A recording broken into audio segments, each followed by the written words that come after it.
So I got a lot of comments on my last video asking me to go more in depth on what it looked like when God asked me to drain my bank account. So I'll go ahead and tell you that story. Like I said, there was this certain number in my bank account that I was trying to get to so that I could feel like I had a little bit of a nest egg and I could feel like I was a little bit secure and that if something went wrong, it wasn't going to wreck me. And in my mind, that was just being financially responsible. But God knew better. And so when I was one paycheck away from having that money in my account, he said, drain it all.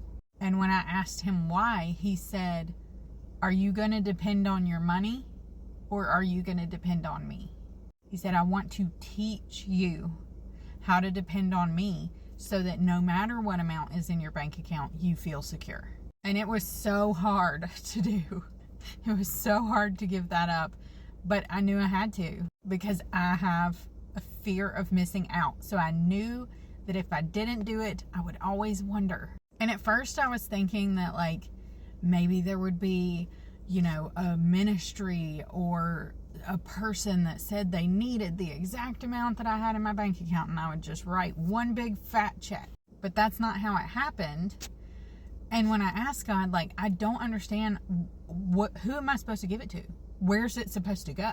He said, I don't care.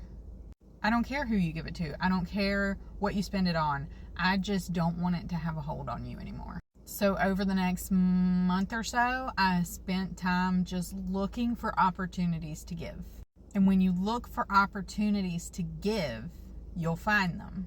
I bought people gifts. I sent my grandmother flowers. I paid for food for the person in line behind me.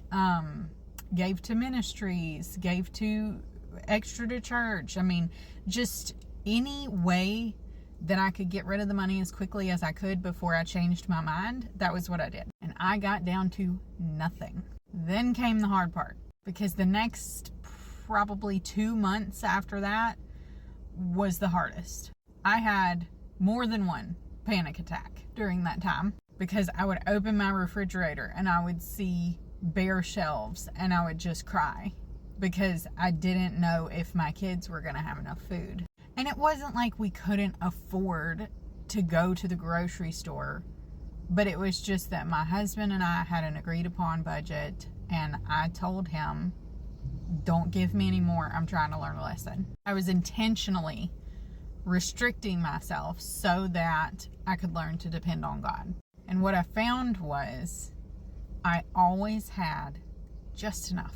And I'm talking like I would be pouring out the very last of the cereal the day before payday and I went to the grocery store. It was quite literally like the manna from heaven. There was just enough for the day. But what I learned during that time is that even though God would let me get real close to the edge, he never let me go over. I never had to go without.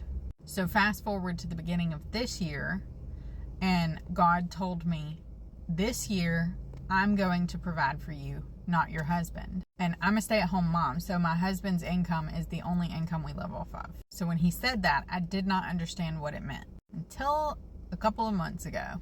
See, he had me write the book last year, and the book sales were doing okay. I was selling more than I thought it would.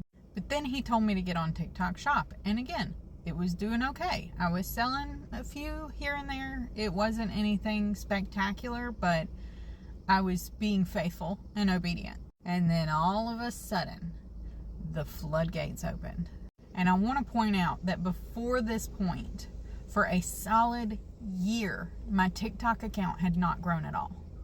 And I just assumed that that was because I had reached the amount of people that God wanted me to minister to, and there was no more. But that wasn't the case. It was a case of being obedient. It was a test of my obedience, I believe. And I once heard Troy Brewer say, obedience is the path that your blessing follows. So because I was obedient, I got to a point where God opened the floodgates. And now I have reached a point where I can give away 25% of my income comfortably.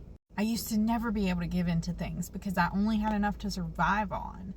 But now I've gotten to the point where I can be a blessing to others, and I think that that's the goal. So if you're struggling financially right now, I hope this encourages you, and I hope it lets you know that it may take a little while.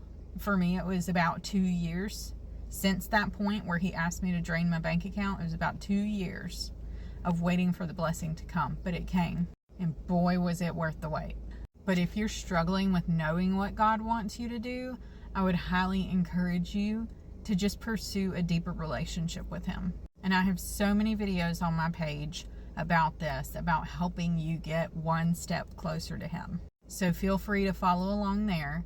But if you don't have time for that and you just want all of that same information in one place, that's why I wrote this book, 7 Days to a Life of Limitless, How to Ditch the Rules of Religion and Discover Unrestricted Freedom. I also wrote a journal that's very complimentary to it. This is called Go Ask God, the Journal. It's 120 questions that you can ask God, question prompts, and then you can write your answers down below, just to help you practice getting to know his voice better. So anyway, that's just one of the many, many testimonies that I have in my life, and I hope that helps somebody.